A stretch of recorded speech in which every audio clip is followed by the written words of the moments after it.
Bonjour et merci beaucoup Monsieur Dupont, merci beaucoup à l'AFB pour l'organisation de cette journée, particulièrement sur le sujet que vous avez choisi. Et moi je souhaitais simplement et brièvement, en guise d'introduction, vous dire quelques mots au nom de la direction de l'eau et de la biodiversité du ministère, partager avec vous 3 points. Tout d'abord, faire un petit point d'actualité sur l'évolution du réseau qui nous a pas mal occupé ces derniers temps. Deuxièmement, vous assurer, je pensais que c'était important de le refaire, l'engagement de l'État à vos côtés, mais je vous dirai en quel sens. Et troisièmement, vous dire un peu plus en détail les quelques points de priorité pour nous, vu du ministère de la Transition écologique et solidaire. Alors, le premier point, on l'a un petit peu évoqué avec les chiffres de Philippe Dupont, l'évolution du réseau, où est-ce que nous en sommes aujourd'hui? Alors, quantitativement, c'est vrai, force est de constater que ce réseau, en 25 ans, est assez impressionnant, puisque c'est maintenant le premier réseau d'espace naturel au monde, et c'est le plus important en France. Il compte très exactement 1780 sites. C'est le tout dernier chiffre et c'est un chiffre qui a beaucoup évolué. Parce que nous avons connu en 2017 et 2018 une vague de désignation de nouveaux sites en mer. Alors cette carte, c'est un grand plaisir de vous la présenter parce que vous voyez donc en vert clair, je ne sais pas si on voit bien, mais en vert clair ce sont les sites existants et en vert foncé en Méditerranée, Atlantique et dans la Manche, les nouveaux et grands sites Natura 2000 qui ont été identifiés et qui vont permettre de mieux protéger les oiseaux, les mammifères marins et les récifs. Alors c'est un travail de longue haleine qui a été mené d'abord par le Muséum d'histoire naturelle au plan scientifique, puis un long travail de concertation qui a été mené sous l'égide des préfets maritimes et qui nous permet, comme vous l'avez dit Philippe Dupont, de couvrir aujourd'hui 34% du territoire marin, plus 13% du territoire terrestre. Alors, on dit souvent que Natura 2000 est un dispositif européen, c'est vrai, historiquement c'est vrai, il faut rendre à César ce qui est à César, le cadre est européen. Mais aujourd'hui, je pense qu'il est important aussi de se dire que c'est un dispositif qui est français, intégré dans le Code de l'environnement et qui est de fait, maintenant, là, le socle de notre action nationale en faveur de la biodiversité. Et comme cela a été dit dans plusieurs rapports, il y a eu, ces 25 dernières années, une grande constance d'engagement et d'implication dans ce réseau par les différents acteurs. Vous en faites partie, vous en êtes les acteurs de terrain. Et ça, c'est quelque chose de tout à fait remarquable, cette inscription dans la durée et cet effort maintenu.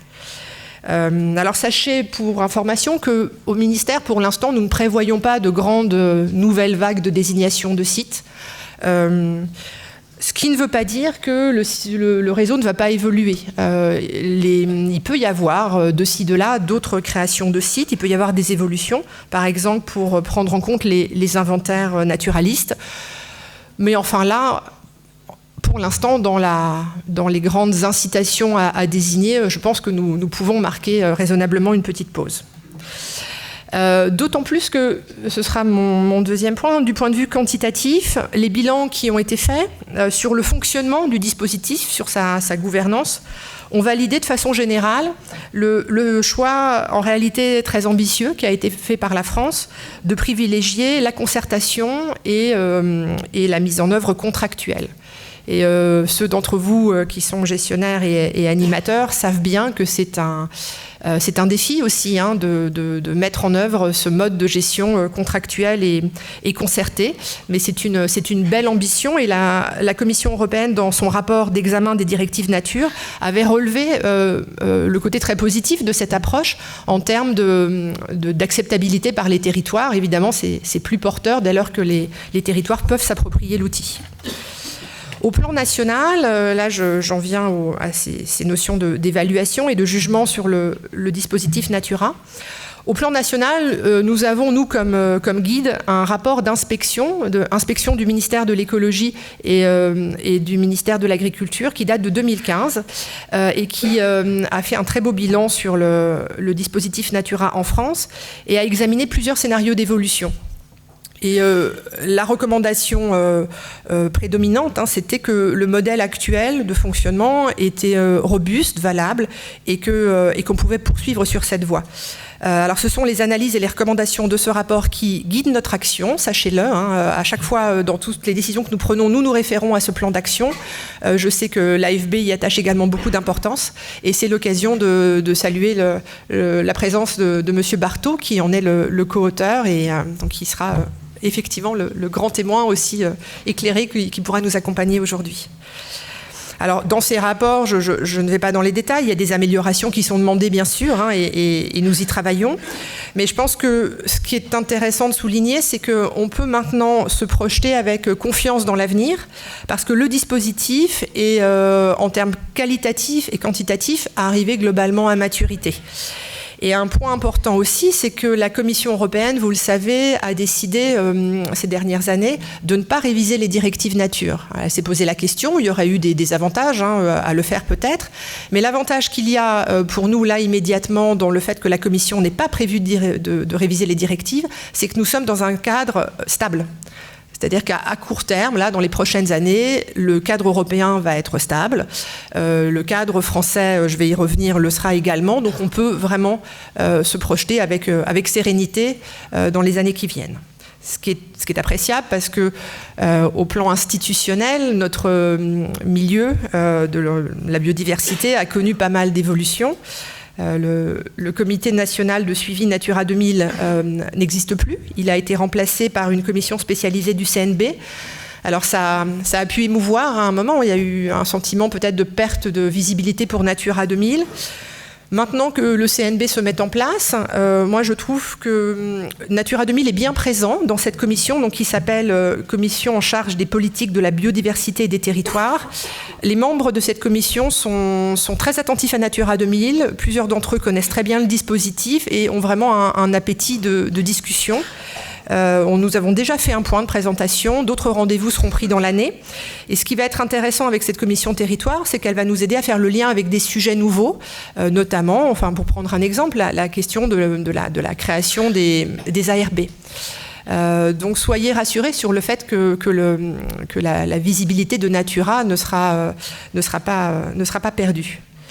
Et puis dans les modifications institutionnelles de taille de ces dernières années, il y a bien sûr la création de l'Agence française pour la biodiversité, sa structuration, sa montée en puissance, qui va permettre mieux encore d'accompagner les gestionnaires et de leur proposer de nouveaux outils. Alors, le centre de ressources, des guides techniques, enfin ce sera évoqué aujourd'hui, et puis ce forum est aussi l'illustration de la capacité de mise en réseau de l'AFB.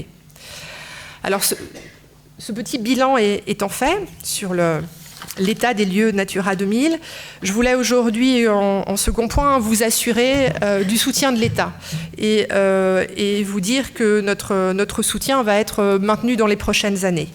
Tout d'abord, je voudrais évoquer le maintien d'un financement continu de l'État français en faveur de cette politique.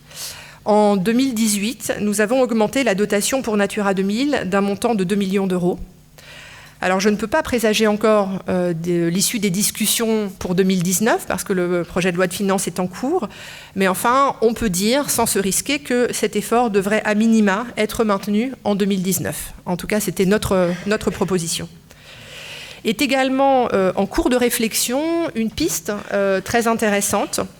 Alors, elle est un peu technique, mais ça consisterait à créer une dotation supplémentaire au sein de la dotation forfaitaire de la DGF, une dotation supplémentaire pour les petites communes qui sont situées en zone Natura 2000.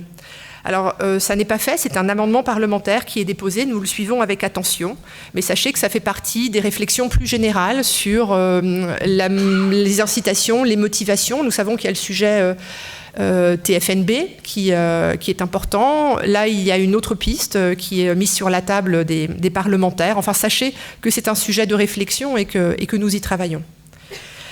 Cet engagement financier soutenu dans un contexte budgétaire qui est, vous le savez, malgré tout contraint, cet engagement est tout à fait en cohérence avec l'ambition du gouvernement de mettre en place le plan biodiversité qui a été présenté en juillet 2018.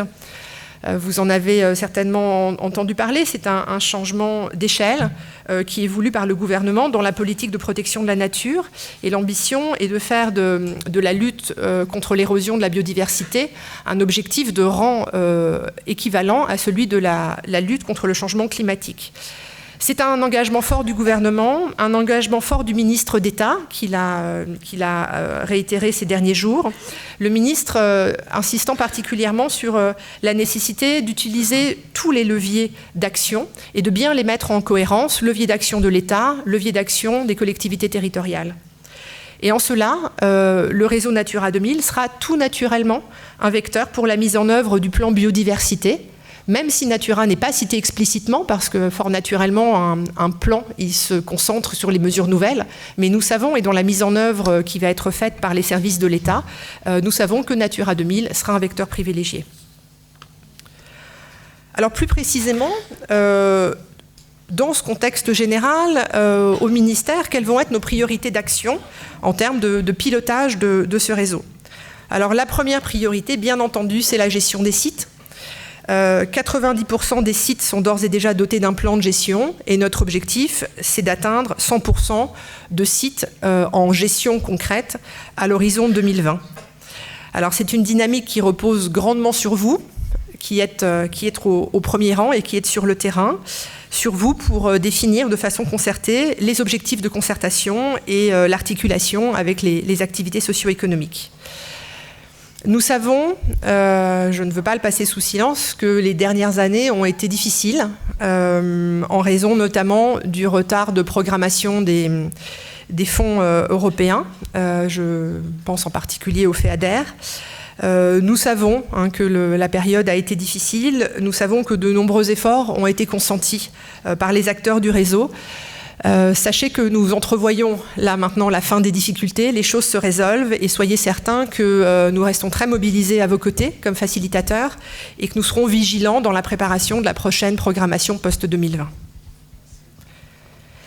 La deuxième priorité, c'est le sujet de la journée d'aujourd'hui, c'est le suivi et l'évaluation des mesures de gestion, donc sous l'égide du Muséum d'histoire naturelle et de l'Agence française pour la biodiversité.